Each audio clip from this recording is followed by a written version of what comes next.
up mga bay? For today's video, bakit Bristol ADX 160 ang bibilihin mong motor? Usapang specs and features? Let's go! Let's start with the design mga bay. As you can see, naka-sporty adventure looking siya. And actually, medyo may kamukha siya sa Honda, yung XADV 750. And for the braking system po, yung ADX 160 is equipped with the ABS or the anti-lock braking system, which nasa front lang mga bay. And sa mga di nakakaalam, very important ito siya na feature na kailangan talaga na sa mga motor natin. So instances na sudden brakes or full brake tayo, especially on wet roads and sa mga may buhangin na daan, piniprevent nyo na mag-lock yung wheels para smooth pa rin natitigil yung ating motor. So less tendency na po sa mga disgrasya. Brake types naman po, both front and rear brake is naka-single hydraulic disc na. And ang kagandahan, may pa-wavy design siya. So dagdag angas na po compared sa regular design na yung circle or round lang. Suspensions naman tayo mga bay, medyo umangat yung Bristol ADX 160 dito compared to the same category niya, since yung front suspension is naka-inverted fork na, which mas better yung feedback niya compared to the regular na telescopic fork lang, especially on mga bumpy roads. While sa rear suspension naman is debaso na, so maganda na siya mga bay, and air shock absorber siya. So built talaga for performance yung front and rear suspension niya mga bay, na bagay po sa mga semi-adventure experience. Sa tires naman tayo mga bay, very unique po sa ADX 160 since naka-spoke wheels na siya. And as far as I know, sa lower displacement adventure category, siya lang ang may ganitong design. An advantage ng spoke wheels mga bay is designed siya to bend or to flex on a certain degree. So kahit na napadaan tayo sa medyo lubak-lubak na daan or kahit na yung mga light trails mga bay, di siya basta-bastang mabibengkong compared sa mags na more rigid. And samahan mo na tubeless tire siya, and it matches na dual sport type yung design ng tire mga bay. So pwede po sa sitting driving or kahit na sa mga semi off-road experience. Tire sizes naman tayo mga bay, sa front 110 by 80 by 14, while yung rear tire size naman is 130 by 70 by 13. And ang kagandahan po is meron siyang stock na tire hugger. So di na basta-bastang papasok yung mga putik sa ating makina.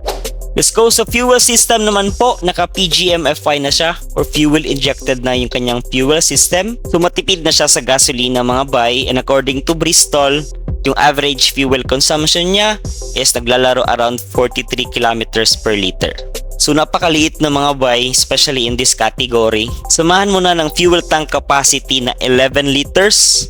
So napakalaki na mga bay compared to the other 150 to 160 category. So layo na mapupuntahan mo before ka magpagas ulit. So pwede po sa mga light trail experience. Sa upuan naman mga bay, naka two-tone design siya. And as you can see, di siya masyadong malapad, hindi din siya masyadong mapayat. So nasa gitna lang siya mga bay. At meron siyang stitches, so dagdag premium looking na po. Sa loob naman mga bay, medyo spacious pa rin po yung seat storage na. Unfortunately, wala tayong exact measurement. Pero based sa looks mga bay, siguro may mga full face helmets na kakasya po. Depende pa rin sa size and the design. Pero sa half face po, kasyang-kasya na. Medyo weird rin mga bay na wala pa siyang helmet hook, which almost nasa lahat na po ng mga scooters. So option sana yun mga bay na pwede nating iwan yung ating helmet sa ating motor na secured. Sa grab bar naman tayo mga bay, meron siyang built-in grab bar with a top box bracket po. So if gusto mong lagyan ng mga top box mga bay, di mo na kailangan bumili ng mga bracket. So dun pa lang nakatipid ka na. For riding positions naman po, meron tayong two options.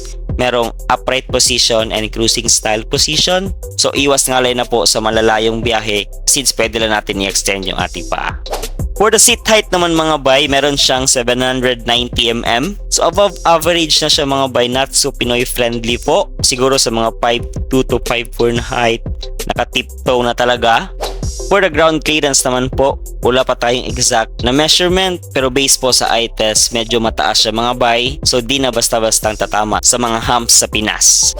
As you can see, naka-naked handlebar na siya mga bay. So bagay na bagay po sa mismong design ng ADX 160. Sa switches naman po, may mga illuminated lights na siya. So dagdag premium looking na po. Pagdating naman sa buttons mga bay, sa left side, nandito yung high and low beam, left and right turn switch, horn, and hazard button. Kagandahan, meron siyang stock na passing light mga bay. Hindi na natin always gagamitin yung ating busina. On the right side naman, nandito yung ating automatic stop start. Buttons for headlight po na pwedeng naka-park light or naka-off. And then push start. Well, sa may baba mga bay, nandito yung left side pockets. That comes with a USB charger na po and medyo spacious na yung sa loob mga bay.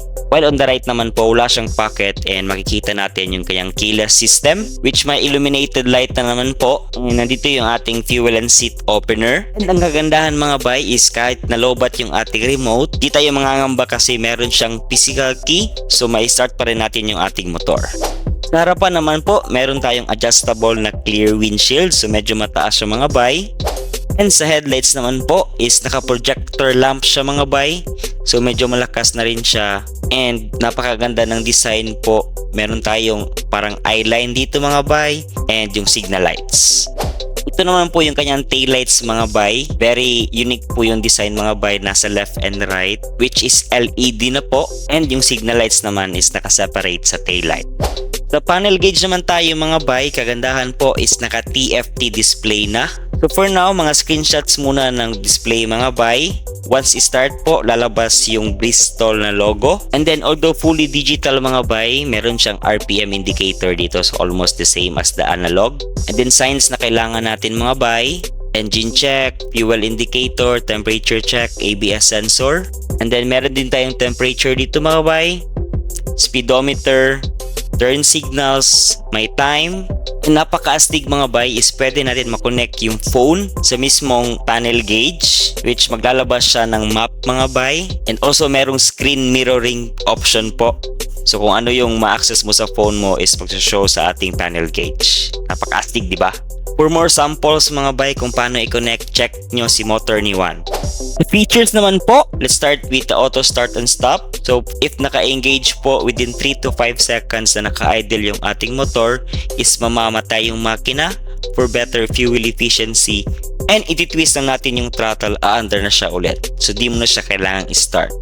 Meron din siyang side stand kill switch mga bay. So once naka-extend po is hindi aandar yung ating motor, or if naka-andar and once in-extend mo is mamamatay yung makina for safety purposes. Well, sa engine naman po, meron tayong engine displacement na 155cc. Engine type, naka-single cylinder, 4 strokes, and 2 valves. For cooling system naman, naka-liquid cooled na siya mga bay. So less tendency na po na mag-overheat sa malalayong biyahe. For maximum horsepower naman mga bay, meron tayong 13.5 horsepower at 8,500 RPM. While yung maximum torque naman is 14 Newtons meter at 5,500 RPM. And last mga bay, for the price, SRP nito is 178,000, pero you can contact po Bristol kasi meron silang mga introductory price. So para sa inyo mga bay, sulit ba ang Bristol ADX 160 based sa kanyang specs and features? Comment down below. That's all mga bay. Please like, share, and subscribe and hit the notification bell para ma-updated ka sa ating new videos.